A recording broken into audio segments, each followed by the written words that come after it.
श्री सूत जी बोले, जब देवर्षि नारद श्री कृष्ण चंद्र जी से मंत्रणा करके चले गए, तब हर्ष से गदगद होकर सत्यभामा ने अपने पति श्री कृष्णचंद्र जी से कहा, हे स्वामिन, मैं धन्य हूँ, मेरा सफल जीवन धन्य है। मैं अपने को कृतकृत्य समझती हूँ। मेरे जन्मदाता व माता पिता भी धन्य हैं, क्योंकि उन्होंने निःसंदेह त्रैलोक्य सुंदरी मुझ सत्यभामा को जन्म दिया है। इस सुंदरता का ही प्रभाव है कि आपकी 16,000 स्त्रियों के रहते हुए भी मैं आपको विशेष प्रिय हूँ। केवल इसी के लिए मैंने कल्पवृक्ष के साथ आदि पुरुष आपको विधिपूर्वक संकल्प कर नारद के लिए उस समय समर्पित कर दिया था, जब संसार के लोग कल्पवृक्ष का नाम तक नहीं जानते थे। वही कल्पवृक्ष उस समय से मेरे आंगन में लगा हुआ है। हे मधुसूदन, तीनों लोकों के स्वामी भगवान लक्ष्मीपति की मैं अतिशय प्रियतमा हूँ, इसलिए मैं आपसे कुछ पूछने की इच्छा करती हूँ। यदि आप चाहते हैं तो मेरे प्रश्न का उत्तर विस्तार पूर्वक मुझसे कहिए, जिसे सुनकर मैं अपना कल्याण करूं, जिससे कल्पपर्यंत भी मेरा एवं आपका वियोग कदापि न हो। श्री सूत जी ने कहा कि इस प्रकार अपनी प्रियतमा सत्यभामा की बातें सुनकर श्री कृष्ण जी मंद मंद मुस्काने लगे। सत्यभामा का हाथ अपने हाथ में लेकर हास परिहास के साथ कल्पवृक्ष के नीचे पहुंचे और उस स्थान से सब सेवकों को हटा दिया। सत्यभामा की ओर देखकर हंसे, साथ ही पूछा कि क्या वह उपाय सुनोगी। सत्यभामा भगवान के इस अनुराग को देखकर संतुष्ट और पुलकित हो गईं, और कृष्णचंद्र जी भी सत्यभामा को देखकर गदगद हो गए। श्री भगवान ने कहा कि हे देवी, वास्तव में इन 16,000 स्त्रियों के रहते हुए भी तुम मुझे प्राण के तुल्य प्यारी हो।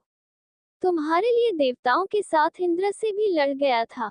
हे प्यारी, जो तुम पूछना चाहती हो तो वह बड़ी ही अद्भुत बात है। तुम्हें मैं जो किसी को न देने वाली वस्तु को भी दे देता हूँ, न करने वाला काम भी करता हूँ, छिपाने वाली बात भी कह देता हूँ, तो फिर मुझसे पूछने की आवश्यकता ही क्यों थी। तुम्हारे मन में जो प्रश्न हो पूछो, मैं कहूँगा।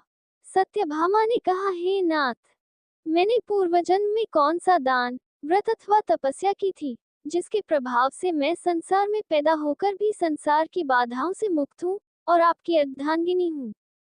सर्वदा गरुड़ पर सवारी करती हूँ। आपके साथ इंद्रादिक देवताओं के यहाँ आपके जाने पर आपके साथ मैं भी जाती हूँ। यही मैं पूछती हूँ कि मैंने उस जन्म में कौन सा शुभ कर्म किया है। पूर्व जन्म में मैं कौन थी, मेरा कैसा स्वभाव था, और मैं किसकी पुत्री थी। श्री कृष्णचंद्र जी ने कहा, हे प्रिय, तुम सावधान होकर सुनो। मैं तुम्हारे पूर्व जन्म की कथा कहता हूँ।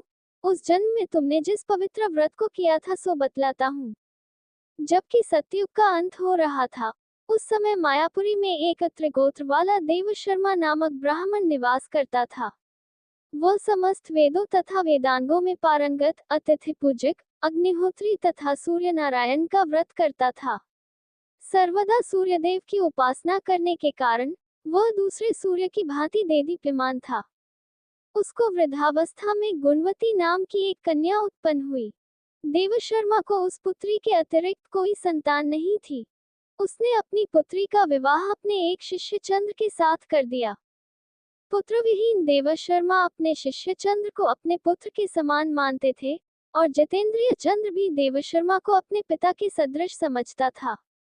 एक दिन चंद्र और देवशर्मा दोनों कुश और समिधा लाने के लिए वन में गए, और इधर उधर घूमते घूमते हिमालय के समीप एक उपवन में पहुंच गए। तब उन्होंने एक विकराल राक्षस को अपनी ओर आते हुए देखा। उसे देखकर ये दोनों भय से व्याकुल हो गए। शरीर के अंग शिथिल हो गए और वे भागने में असमर्थ हो गए। यमस्वरूप उस राक्षस ने उन दोनों को मार डाला। हमारे गणों ने उस क्षेत्र के प्रभाव और उन दोनों के धार्मिक स्वभाव के कारण उन दोनों को बैकुंठ धाम में पहुंचाया। जीवन भर उन दोनों ने जो सूर्यदेव का आराधन किया था, उसी से मैं उन पर बहुत प्रसन्न था। हे प्रिय, शैव सूर्योपासक, गणेश के पूजक, वैष्णव और शक्ति के पूजक, जैसे वर्षा का पानी समुद्र में गिरता है, उसी भांति ये सब अंत में मेरे ही समीप आते हैं। अकेला मैं ही नाम और क्रिया के भेद से 5 रूपों में विभक्त हूँ। जैसे किसी का नाम देवदत्त है, वही देवदत्त किसी का बाप है, किसी का पुत्र है, किसी का भाई है और किसी का भतीजा है। लेकिन वास्तव में ये देवदत्त एक ही है। अस्तु, सूर्य के समान तेजस्वी वे दोनों मेरे बैकुंठ में आकर रहने लगे। विमान पर यात्रा करते थे, उनका मेरे समान रूप था, वे मेरे ही समीप रहते थे और उनके शरीर में दिव्य चंदन लगा रहता था। धन्यवाद।